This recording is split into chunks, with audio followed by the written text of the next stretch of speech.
seeks to do, capital investment, provide job opportunities, and strengthen Ghana's economy is what we'll be looking at. And speaking to the director, Dr. Peter Boama Otokono, who is my guest this morning. Doc, good morning. Happy New Year to you. You're looking very regal. Good morning, and Happy New Year to you too. I think you also look really reinvigorated. You had a good rest. You're looking amazing. Thank you, Doc. I could see some elements of shea butter around. Oh, we'll get to the Shea Expo. We'll get to the Shea Expo 2025. That was a phenomenal event. Kudos to you and your team for putting that together. But there's lots that we'll be delving into, and you can send us your questions as well on our WhatsApp number. We'll definitely make sure that Doc gets it and have opportunities to respond. The PIAA, some would say, okay, why was this created under the office of the president, not under the ministry? Okay, so you see, the thing about Agric is that it anchors the heart of every nation, and it is very huge. And so over the years, you've seen that the sector has gone through various life cycles and various policy regulatory reforms. We had the Food and Agriculture Sector Development Policy Framework 1 that was done in the early 2000s. Currently, we are working with what we call the FASDEP 2, which, experts are saying it's about time that we review. And over the years, you have had Ministry of Food and Agriculture House, Fisheries and Aquaculture, and Agribusiness and all that. But President Mahama had a different vision. And so he wanted to use agriculture not only as a tool for transformation, but as a tool for economic acceleration, for our country. And so he had a different perspective. And this is the first time that the sector has been devolved into about three, ministries. So we have Ministry of Fisheries and Aquaculture, we have Trade, Agribusiness, and Industry. Then we have Ministry of Food and Agriculture. Right. And you have my office, which is the Office for Presidential Initiatives in Agric and Agribusiness. And so my core responsibility is to coordinate President's special interest areas in agriculture and agribusiness across these ministries. Okay. And also across these subsectors. And so we coordinate and facilitate specific projects in the areas of agriculture and agribusiness to advance and accelerate the achievement of the President's objective of using agriculture as a transformation tool. And so you would recall that the President launched what we call the Agriculture for Economic Transformation Agenda, the ITA. And the ITA has three main pillars. And so we have the Feed Ghana pillar, we have the feed industry pillar, and we have the agro-infrastructure pillar. And that puts the entire agriculture subsector into perspective. And so you pick agriculture from the stages of production, for example, and you would see that there is pre-production activities, there is production, and there is post-production. Right. So some experts will put it into these three stages. Others would put it into two stages. Okay. Some would say the input bit and the output bit. And so when you put it into that perspective, you are able to identify the key challenges that have confronted the sector in the past years. Okay. And so it has been engulfed mainly by a lack of investment. Agriculture in Ghana has been a mainly smallholder activity, with about 95% of our production coming from smallholder farmers. These smallholder farmers are farmers that are cultivating between 1 acre or less to about 2 acres, 3 acres. And so that tells you the level of input requirements and the capital accumulation in those processes. These are people who are getting virtually nothing from agriculture because they are not able to benefit from the opportunities in economies of scale. Okay. And that also makes it very difficult to assess inputs. And so the main challenge for farmers across the country has been access to finance, access to credit, agro credit, access to inputs. And when it comes to access to inputs, the challenge has been the input quality, the input availability, and the input affordability. Okay. So these three streams determines the performance of agriculture in every country. Now, before you took over office, and congratulations to you on the appointment and all that you're doing, since you're neck deep into agriculture and how you want to transform it to support the youth in this country. What was the situation like from the erstwhile government? Because there were policies of planting for food and jobs, rearing for food and jobs, empowering the youth. Your administration has come with the Nkukon Kitten, and all these big plans that you say that the president has, using your institution to drive it. Okay, so first of all, the thing about agriculture is that if it is not going well, you feel it. You feel it on your table, you feel it in your stomach, you feel it in the clothes you wear, you feel it everywhere. And so the challenges have been there, but the management of the challenges in the past 8 years worsened the situation that we went in. You must target the right places to put the investment. And when you do put the limited government investment in the right places, you would get the results. And that is the results that we are seeing now. And so let me pick it one after the other. And we see how President Mahama and the team have decided to deal with these problems that cuts across the value chain. Okay. And so from the input angle, the first thing is that inputs are exceedingly expensive. The prices of fertilizer, as you may be aware, went to as high as 700 Ghana cedi per bag. Some was 800 Ghana cedi per bag. And that was because, one, you are not producing your own fertilizer. You are importing the fertilizer. And so if the macroeconomic fundamentals are not supportive enough and there's exchange rate depreciation, it means that the prices will continue to increase. So whoever is bringing the fertilizer would continue to increase the prices of fertilizer. And so to start off, to make agriculture more profitable, we had to deal with the macroeconomic fundamentals. And that is what the finance ministry started doing with gold. And so you would realize that we have made significant progress in terms of exchange rate stability. And that has contributed significantly in bringing down the prices of inputs. And so let's look at the core inputs that a farmer needs. A farmer needs crop growth materials like fertilizer, biostimulants, and so on. A farmer also needs crop protection materials like weedicides and pesticides and all those things. That also comes in. Then a farmer would also need mechanization to make work easy, to improve the technical efficiency and the productivity of the farmer. All these equipments are not produced in Ghana. And so for starters, to give a quick fix solution to agriculture, you will need to stabilize the macroeconomic fundamentals. That has been achieved. Okay. Our CD has appreciated averagely about 46% in the past year. Right. And so that means that anybody who want to make any investment, whether by the state or by individuals, it is cheaper to bring in mechanization, to bring in seeds, to bring in fertilizer, and so on and so forth. Now, when you have done that, you will need to look at domesticating the production of these inputs so that sustainably you can be able to make it available at affordable prices, whilst not compromising quality.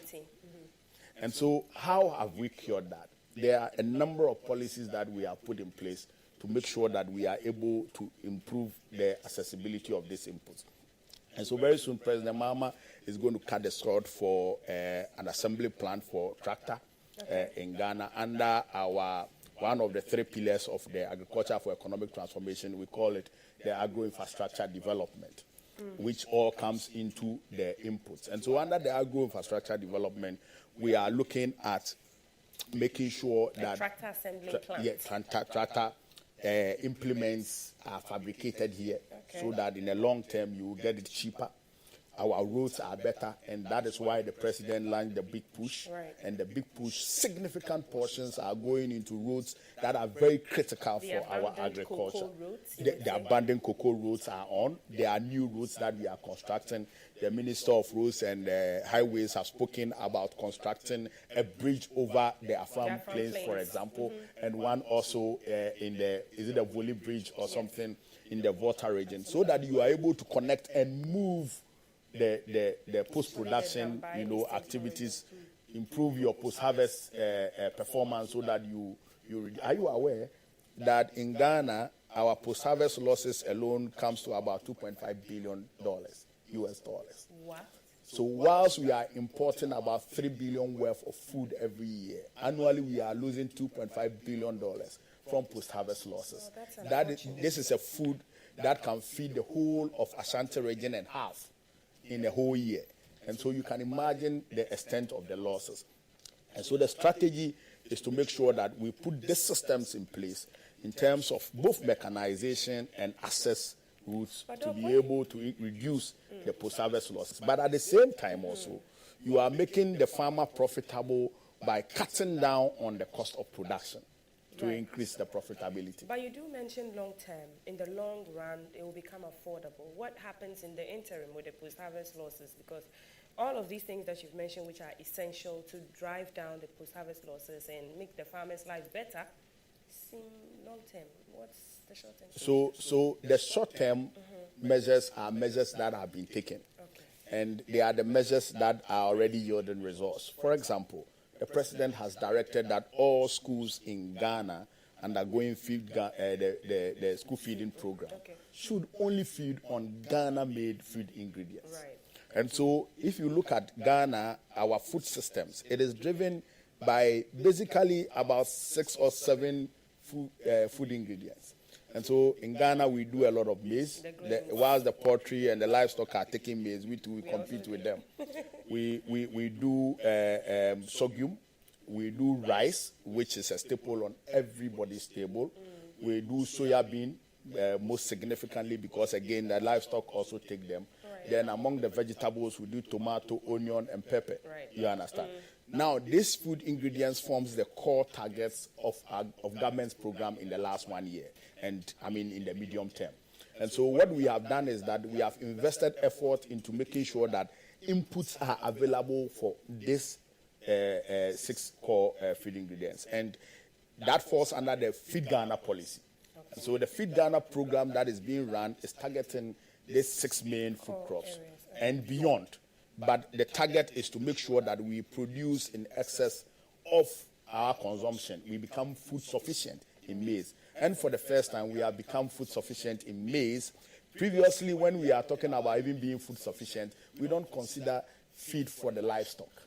And so when we look at our consumption on the tables in terms of getting your Fanti Kenke or your Gar Kenke or your TZ, then we are okay.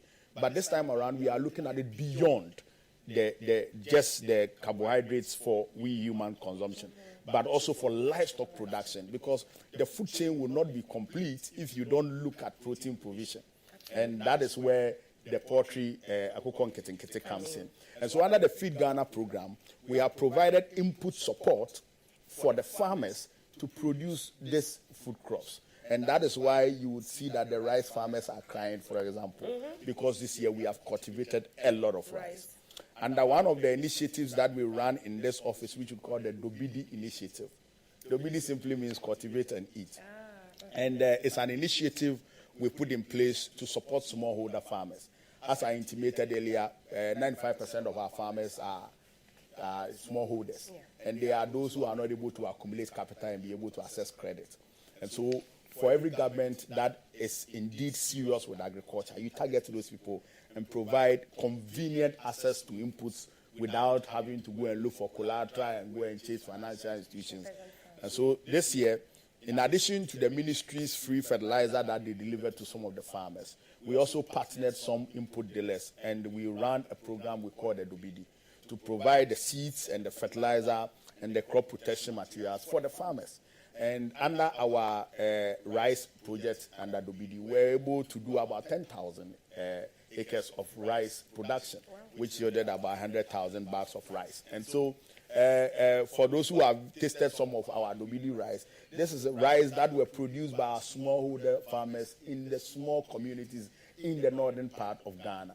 And so that is how you provide comfort for the farmer. So what the farmer does is that they put their labor in to prepare the land, till the land, then you provide the input for them. The credit doesn't become their burden. So they become efficient. Now, when they harvest, the input cost and the harvesting cost, getting the combined harvesters to help them harvest, is now taken off from their harvest. Then whatever is left is their profit. Then you have a system to buy those ones from them also. Now, beyond this, we know that a lot of farmers have become productive this year and they have produced a lot. And that is why they are crying for the market. Government putting in place, short-term measures like that of buffer stock. President has directed that we allocate $200 million to purchase the rice and the maize on the market to create a strategic national buffer. Okay. And so that is very significant. In fact, last year, about 100 million was issued in the major season to buy off the rice, and another 200 million has been included. Indeed, it is not enough. But owing to government's fiscal restrictions, you can only do much. But remember that there are other, demand or pull, opportunities in the economy. The Guest Fund alone, under the school feeding for senior high schools, spends almost about 3 billion Ghana cedi on food. And mostly these food items have been items that are imported from abroad. That puts pressure on our currency. And so the president has directed explicitly, and all the institutions are compliant. And now all the foods that go to the schools are from our smallholder farmers. So if you are a supplier who must supply to the schools, you must buy from the local farmers.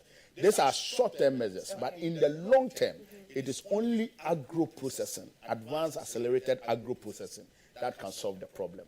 Significantly, there are factories that are coming up that are processing maize into ethanol.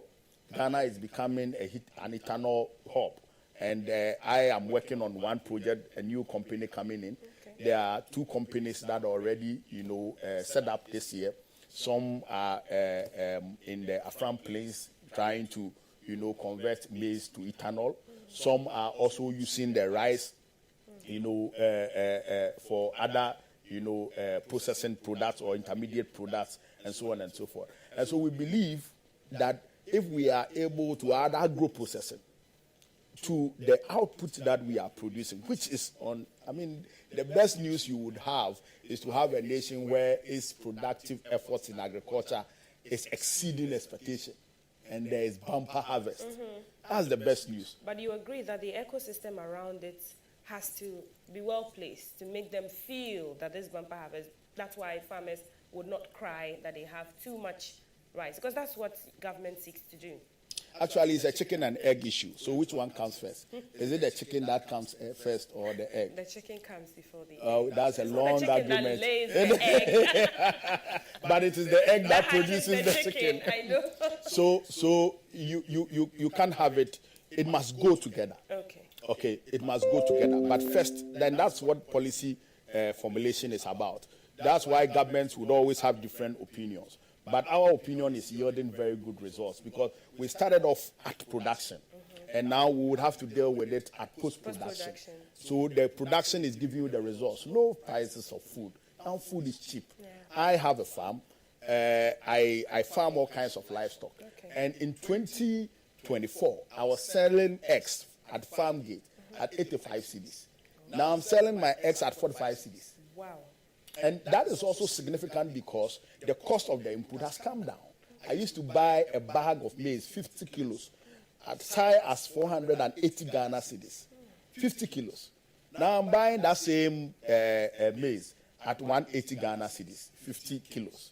You understand? So significantly, it will bring my cost of production down. And I would be able to cut down the prices of selling my eggs. And I'll be able to maintain the jobs on my farm.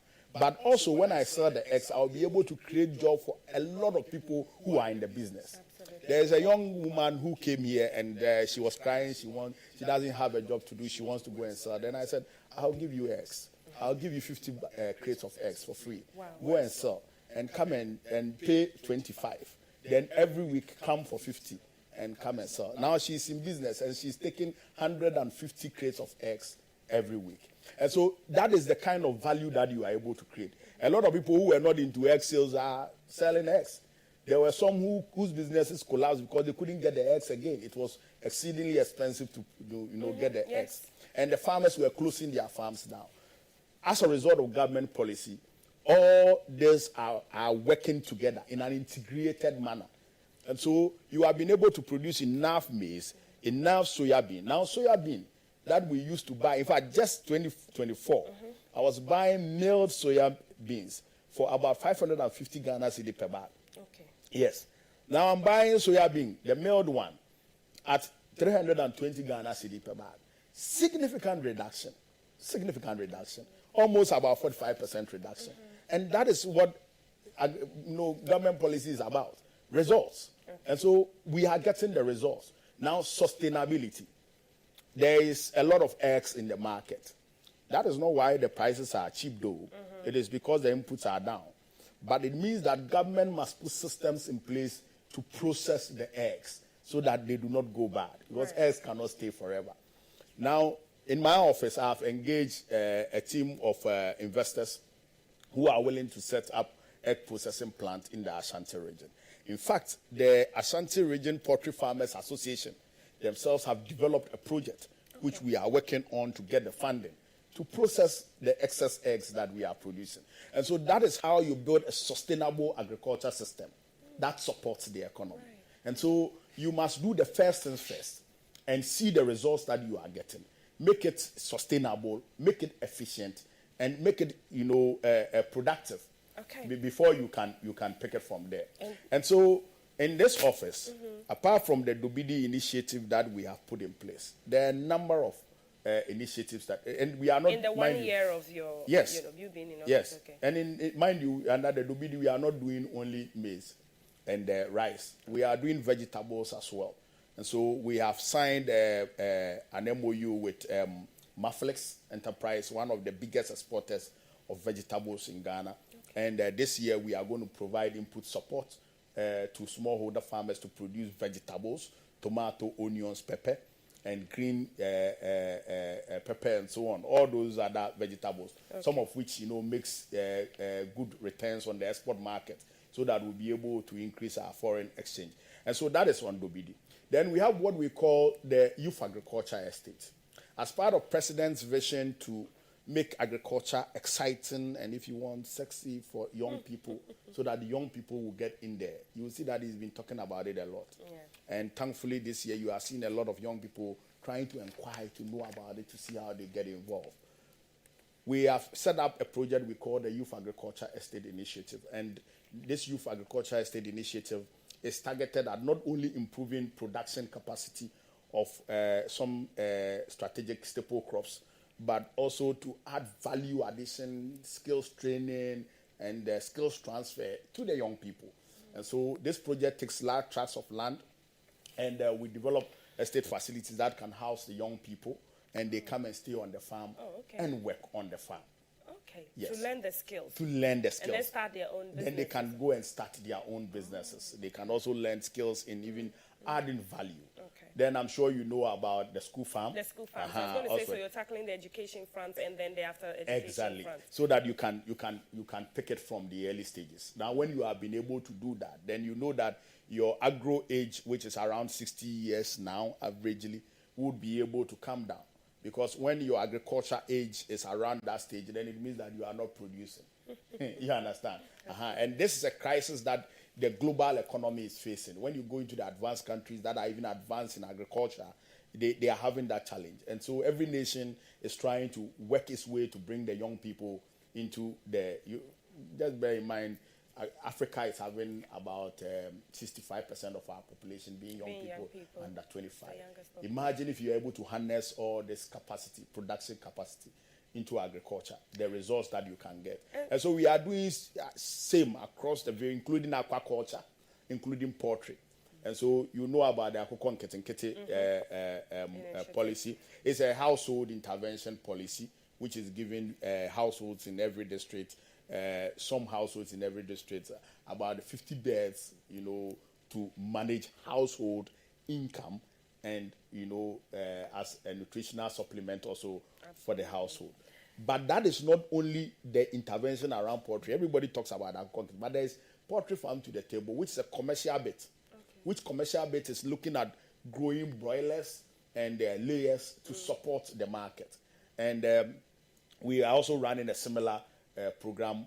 We are finalizing the project to provide the DOCs, the DO chicks, and the feed and other input requirements to the farmers, and so that if you have the infrastructure, you get distance and be able to manage the production. Then there's an offtake, so that you don't worry about market. Because the thing about the livestock or the broiler production, for example, is that if you don't move them early, after 6 weeks, 7 weeks, 8 weeks, you just be wasting feed, because they would have reached the optimum of their growth. Okay. And so market is very, very important. Yes, I was going to come to market. And so any project that you develop must be a comprehensive project that deals with the market. And so that means that you must have the processing capacity. Okay. And so the Minister of Agri, Eric Opoku, I think 2 months ago, commissioned a project in Bechim, which is building one of the biggest processing plants in Ghana, so that you can process the beds around that belt. There are a number of processing plants, one by Agro in the central region, that is also doing very well. And so all this is to harness the production potential and capacity of our economy, so that we are able to produce, to sustain the market. And when we talk about an all-round, farming season, then we look at the 24-hour economy, the availability of markets. There are the beautiful markets that we've seen that President built. John Mahama won. We saw the KJTR market. We saw the one in the central region. What does it look like now in his 4-year term with your office augmenting what the ministry is doing as well for markets? Okay, so first of all, the Ministry of Local Government, under their 24-hour economy project, is building a 24-hour economy in every single district, 24-hour markets in every district, which I know has started. So every district is going to have a 24-hour market, so that they can trade even in the nights. And most of the rural areas, the challenge with trading is that they don't have a lot of trading time. And so mostly those who produce perishable goods, they lose a lot of them. We believe that is going to contribute significantly to the reduction in post-harvest losses. The night markets. Exactly. But beyond that, it is important to appreciate that the market is not only going to one place to exchange the goods and the services. The market is global, because there's a global demand for our commodities. And so building the capacity of aggregators and organizations that are able to mobilize, gather, aggregate these goods and manage the post-harvest very well, so that they are able to, as it were, increase the shelf life of the crops, is very important. So someone from these rural farmers picking what they produce and then giving it to a market outside of Ghana. Exactly. Okay. That's all part of the market. And so the market is not only the domestic market where you go and trade. The market is bigger than that. And so it's important that you build the capacity, the infrastructure that will allow for this business to go on. And we believe that is more important. But again, you will need to feed industry. Not only export the raw commodities, you need to feed industry.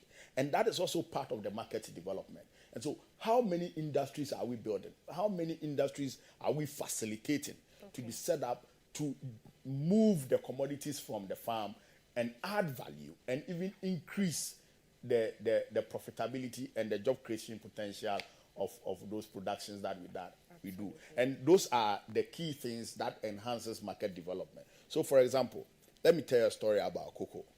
So cocoa, Ghana and Ivory Coast are the biggest producers of cocoa in the world. We produce the world's 65% cocoa. So the whole world. And the global value of cocoa is $142 billion US. 142. So if we are producing 65% of $142 billion industry, how much should we be making? That's a lot of money. Are you aware we are making less than 2% of that? The reason why we are making less than 2% of that is because we are not adding value to our beans. So if you don't add value to your beans, if you don't create local markets for processing, value addition, so that you can get higher returns on the premium cocoa that you are producing, then you'll be losing out. And so in the whole idea of restructuring agro markets is agro processing. And so how to set up industries to add value. Cashew, are we adding value? Or we're just exporting? Now the global cashew market is very big. It's nearly competing cocoa. And we are one of the biggest cashew producers in the world. What are we getting from cashew? And guess what? When you enter the cashew industry, you see that all the cashew fruits that we produce, we leave them on the farm to rot. We do not process them. And when we process them, guess what we could get? We could get wine out of it. We could get animal feed out of it. But about 300,000 metric tons of these fruits go waste every year. Wow. Because we are only interested in the nuts. And we are not even able to add value to and we are not able to add value. And so government efforts and government programs from the Ministry of Trade and Agribusiness is looking at adding more processing factories.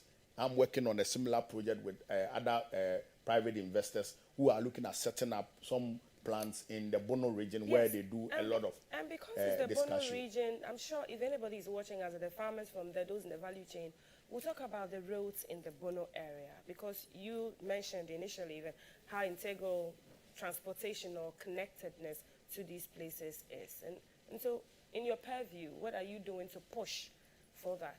Essentially, as I said earlier, it's not lost on government, and neither can it be lost on His Excellency the President. And if you must have observed, the past few months, he's been to the Bono region about twice or so to commission roads and get roads done. And I'm seeing the testimonies coming from those who use the Bechem Gosu Road, and it's linked to MIM and all those things, because the President is very keen and serious about our roads. And the big push is in to solve that. And so that is a significant effort there. But not only roads. Okay. That means that we will need to also improve our rail infrastructure, because agriculture produce are mostly bulky and they require, huge cargo lifting. You understand? But you cannot do that on our roads.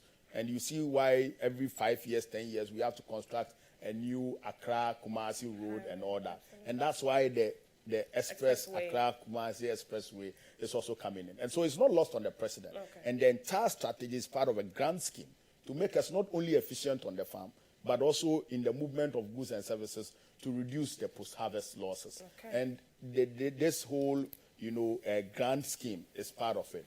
So we look at feeding the industry.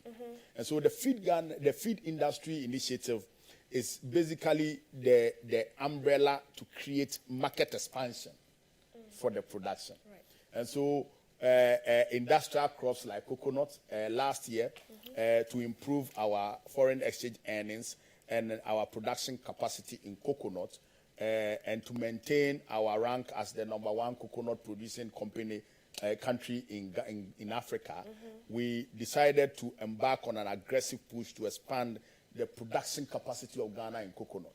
And so the vision of the President is to add about 60,000 additional hectares of coconut plantation, and the intention is to double our coconut output. And so last year we did the Coconut Development Initiative from this office, and we were able to distribute about 3 million seedlings to smallholder farmers and commercial large plantation farmers across the country, adding about 22,000 hectares of plantation to our coconut production capacity. We believe that in the next 3 years, by the time we end 2028, President Mohammed's administration, we would have been able to increase our total production capacity in terms of coverage to about 180,000 hectares. And that means that we would be still maintaining our #1 position, but we'll be competing in the world. Okay. And be about maybe #4 in the world, because currently we are #12 in the world. And so under the industrial crop umbrella, that's what we are doing. We are doing same in palm. You've heard about the red gold. And so we are doing the Red Gold Initiative, to increase our production capacity. His Excellency wants us to develop about 200,000 additional hectares of palm plantation, because you know the story about palm. Our Malaysian friends pick the palm from here, and they've been able to turn it around. And that broadly falls into post-harvest management. Let me tackle it this way. Let's look at first from the handling, from harvesting, then to handling, then to storage. there are different crop regimes, and every crop regime have their own. There are some crop regimes that when you harvest, you can keep them for a very long time. They are non-perishables. Then there are the perishables, like the watermelon you spoke about, and even mango. Right. And most of it, sometimes their production cycle is seasonal. And so, first of all, from the harvesting handling, that is where the mechanization comes in. So are we using the right tools? Are we getting the right machines to do the harvesting efficiently so that we don't lose our potatoes on the farm? Okay. We don't lose our cassava on the farm. We don't lose our maize on the farm. We don't lose soya bean on the farm. In fact, currently the post-harvest losses in soya bean is one of the highest because our soya bean has a very high clearance. When we say high clearance, they are taller.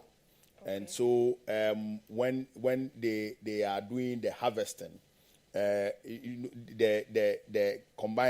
are shorter. So the combined harvesters are not able to cut at the right clearance. And so they cut at the top and leave a lot of them in the soil as remnant. In fact, a lot of them. Wow. And one thing that the president, in fact, last time when we were discussing, the president himself is a soya bean farmer. And so we were telling the crop researchers to look at how they can genetically engineer a new breed of soya bean like is found in other countries. We don't want to be doing the importation of the seeds every time. So that we can get seeds that have higher clearance so that when you use the combined harvester, you can easily run through and save all your grains on the soya bean field. In fact, so those are some of the things. And there are other engineering solutions that we are exploring also. So I have been having discussions with some of the engineers and the input dealers. And the conversation is that can they develop combined harvesters, the headers, that are lower, that can get about maybe 1 inch from the ground and be able to harvest. So again, mechanical engineering. Yes, agricultural engineers. Then the other aspect that also comes in is the land preparation. Okay. Now, if we do land preparation and we do the leveling correctly, then it means that we can use even the normal rice harvesters that has clearance of about maybe 3 inches or 4 inches to harvest because the land is flat, but our lands mostly are not flat. So when you develop headers that are 1 inch, you will just be hitting soil and you would destroy them. Okay. And so all these are part of managing post-harvest losses. Then when you are done with having the right equipment to be efficient in harvesting, then the handling of the commodities comes in. The transportation also comes in. Most of the watermelons that we lose them are from the handling. How we pack them in the vehicles, how we lift them into the vehicles. These are things that creates opportunity for agro-innovation so that we can have tools that can easily lift them without breaking them. Right. Then when you have been able to handle it efficiently, the next phase is where you talk about the market. And I have explained that the market is not only where you go and sell the commodity, but it also has to do with the processing. Okay. And so you mentioned our friends talking about one district, one factory. Well, it has come with its own challenges. Because I say you've actually abandoned a lot of them. If you're saying that you want to go the long haul of ensuring from pre-production to post, why have you abandoned the factories? They were virtually not done. They were abandoned before we came in. Yes. There are some of them, the only thing you would see on the ground is a signboard. Most of them. Yes. A signboard with no building. But any one district, one factory building that was established, we are putting it to use. There are some that even those that worked on them have abandoned them, and the ministry have had to reallocate it to other institutions to work with. Okay. Last week I was with Kantanka, his Department of Agriculture, and they have taken one of the facilities, the rice mills that were built in the Asen enclave, to manage. And there are so many others that are being managed by other people to provide services. And so it's not been abandoned. But essentially what I can assure you and the commitment the president has made is to make sure that we drive in as much investment as possible into agro-processing. And so you would realize that in our past few minutes conversation, I've been talking about processing. And there are a lot of partners that are coming into the processing regime, from fruit juice to dry fruits. The dry fruit sector is even growing faster. You know, I had the occasion to visit one of the dry fruits factory in the Savelugu enclave, and they do mango. Dry mango. Yes, dry mango, and they are doing amazing well. And you can't imagine the number of young women that they employ when they are producing. But they are not able to operate throughout the year because they don't get the regular supply throughout the year. Okay. Again, because mango is seasonal, they will not be able to get it throughout the year. But if we have advanced systems that are producing under irrigation, then you would be able to supply that. And that is why gaps. Exactly. And that's why government is also, focusing on irrigation as one of our key, areas of investment. So we have launched the Irrigation for Wealth initiative that is targeting doubling our irrigable capacity as a nation, so that we can put a lot of our production under irrigation. Key in the work that you did during the 2025 was also convene the World Shea Expo, which was in the north, and because you brought the north into, perspective, the shea butter, which is like cocoa, which is like the gold of the savannah. What is the potential looking like with this government and the initiatives that you're doing? Okay, so the shea industry is one of the subsectors that are so dear to the heart of the president, because it's a product of shea, because of where he grew up and where it comes from. And so this sector is so dear to him. And so one of my marching orders was to do something for the shea industry. And that's why last year we had one of the biggest expos for the shea industry that brought over 200 small businesses together, small and big businesses. Right. And we have been able to revive the Shea factory. And I announced at Tamale during our expo that it was going to open the week after it was opened. Now it is processing. It is about 200 metric tons per day. It has 200 metric tons per day capacity. And there is one other factory also in Tamale, Nuts for Growth, which we visited at the time. And we are also providing some support for Nuts for Growth. We are facilitating some funding support to expand their capacity, because their challenge is that when you put all of them together, they have about 600 metric tons capacity a day. Okay. The two of them. The Nuts for Growth is about 350 metric tons per day, and I think the Shea factory is around 250 metric tons a day. Now, they are only able to run the machines fully in about 1 or 2 months.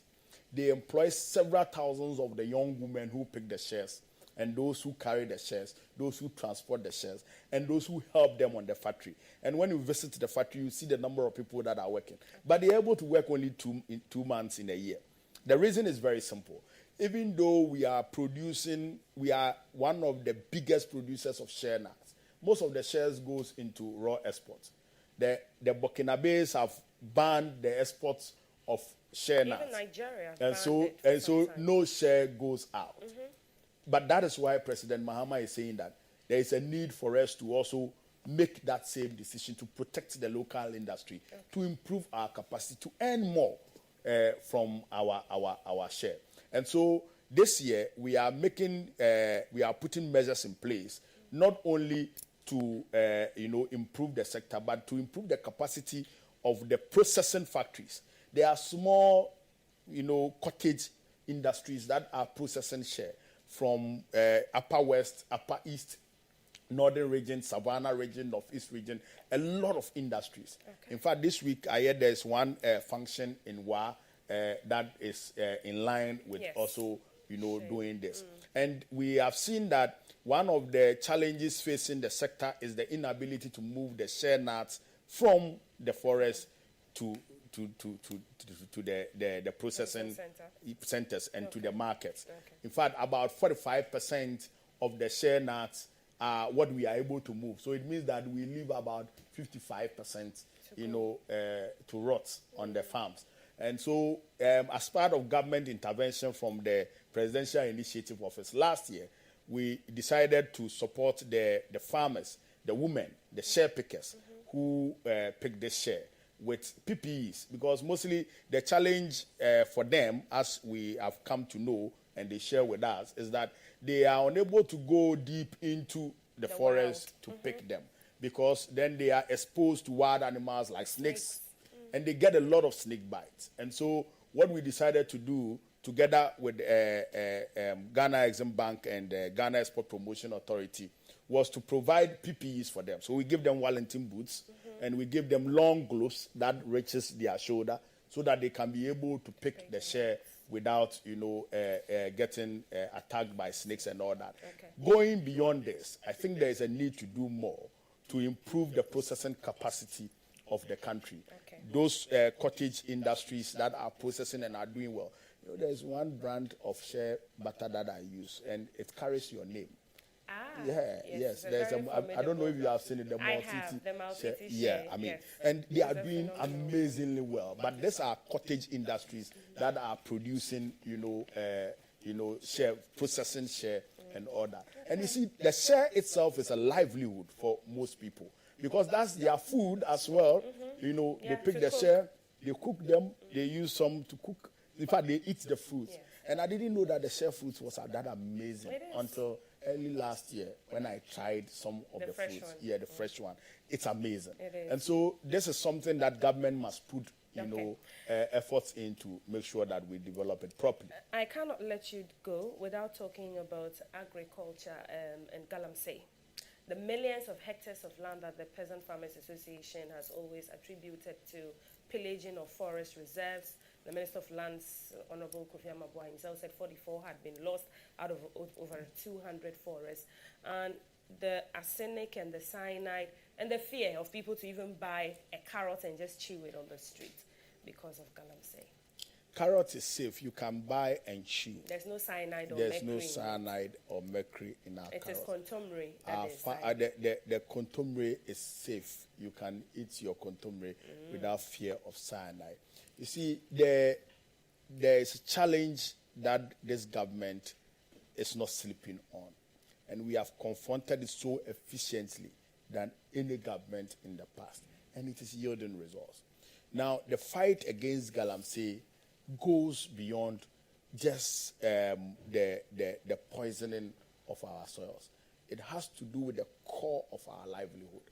Now, most of the water bodies that have been contaminated, as at the last count, you would see that the turbidity levels are going down, the metals levels are going down. We must continue aggressively and yield that, because the change in climate is having some significant effect on the performance of the agriculture sector, particularly cocoa. The reason why cocoa we are not yielding much and we are not able to produce to capacity as we are supposed to produce is because the climate is changing. Cocoa grows in a certain climate.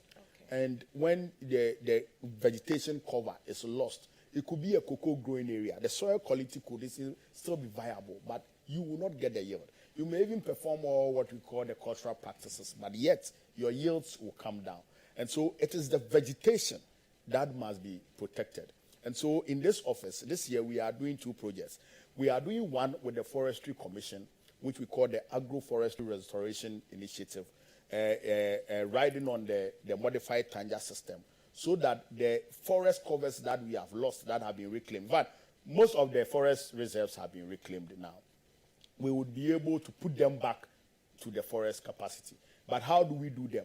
And at the same time be able to produce food out of it and be able to create livelihood for those who live around that. And that is the initiative that we are working on with the Forestry Commission. Then whilst at it, together with the Gold Board and MITH, we are developing a project to also reclaim most of the degraded lands through agro-production. So whilst we develop the land... How do you get results, Doc, if NIMOS is being attacked here and there? You said that, you're stemming the tide of Galamsey. How do you get results? By reclaiming these lands, if others are still pillaging them? There is a saying that money is evil.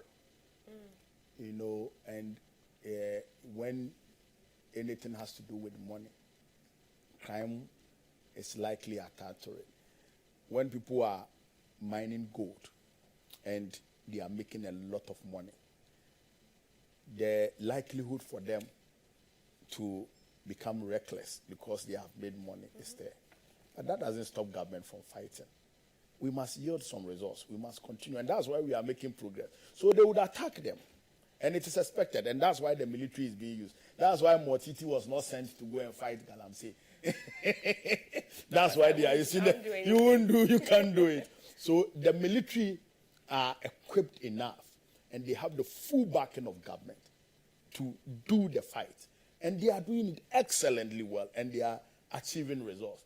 Remember, the miscreants, some will still continue. And when you move them, they will go to another place. So it means that the fight must continue to make sure that we eliminate it completely. But whilst at it, what alternative livelihood measures do you put in place? And that is very important. And that's where we come in with some of the projects I'm talking about with MIF and Gold Board and Forestry Commission. Because you must provide alternative livelihood for those you move out of the mines. If you move them out of the mines and you don't... Yes, and you don't give them lucrative alternative livelihood, they will go back into the mines.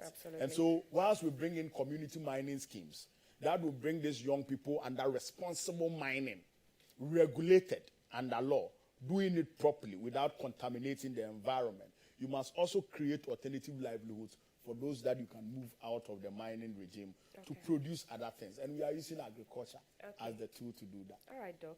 We have to go. I'll leave you with a minute to wrap up. And maybe the President spoke at the World Economic Forum about skills, technology, and homegrown solutions for young people instead of trying to all go to the West to look for greener pastures or jobs, but improving upon the skills that are needed in the job market in today's time. So President Mahama has given a true meaning to what President Nkrumah said several years ago, that the black man is capable of managing his own affairs. And President Mahama has reiterated that the future is Africa. Our population, the youngest population in the world, the continent with about 65% of our population being young. This is the future. And so we must grab and form that future. We must determine that future. And it takes leadership. And that is what President Mahama is doing. There's modern technology, there are advanced systems, there are digital solutions, there's AI, growing so fast. What you need to do is to bring your people up to speed so that they can own the future. Invest in the right places and they can hold the future. And that is what the resetting agenda of President John Dramani Mahama is about. Okay, there's more we'll be expecting from you definitely in this 2026 with all the work that you're doing. I'm sure there'll be scaling up of some of the projects, the DOBIDI, Youth Agric Estate Initiative, and the work you're doing with Gold Board and Forestry Commission. Thank you so much. We'll definitely catch up with you again.